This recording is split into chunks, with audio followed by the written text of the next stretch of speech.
Das ist das Schlafzimmer Romantikstube und das erklärt die Heike jetzt mit den Lichtfunktionen.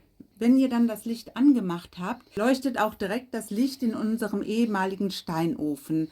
Automatisch ist ein Farbwechsel programmiert. Wenn ihr aber nur eine bestimmte Farbe haben möchtet, könnt ihr mit dem kleinen Lichtschalter, der auf eurem Nachttisch liegt, eine bestimmte Farbe festlegen.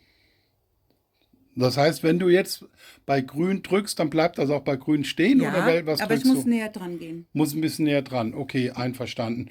Und die beiden Nachttischlampen, die funktionieren über Berührung. Also man macht einen Touch, One Touch, Two Touch, Three Touch und dann gibt es verschiedene Helligkeitsstufen und beim vierten geht es wieder aus. So, und jetzt gibt es noch einen zweiten Hinweis Ja. zu diesem Licht. Es kann ja sein, dass man nur dieses romantische Licht noch anhaben möchte, aber die große Deckenbeleuchtung nicht. Dafür liegt auf dem Nachttisch unten drunter noch ein zusätzlicher Schalter. Den kannst du ja vielleicht mal nehmen gerade, weil das ist ja Funk, ne? Das ist ja nicht mit Leitung verbunden. Ja, okay.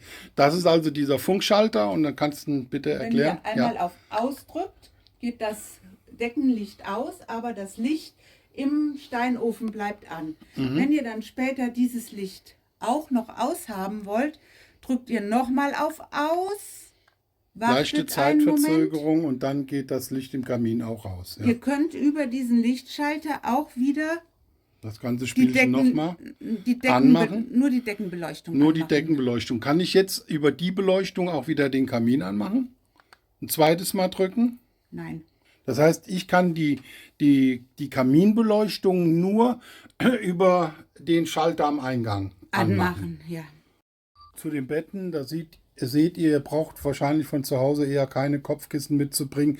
Es gibt übrigens in dem Hauswirtschaftsraum nochmals weitere Kissen, falls das nicht genug ist. Und alle Betten im Haus, auch das Bett im Spa, da sind das Kopf- und das Fußteil manuell verstellbar.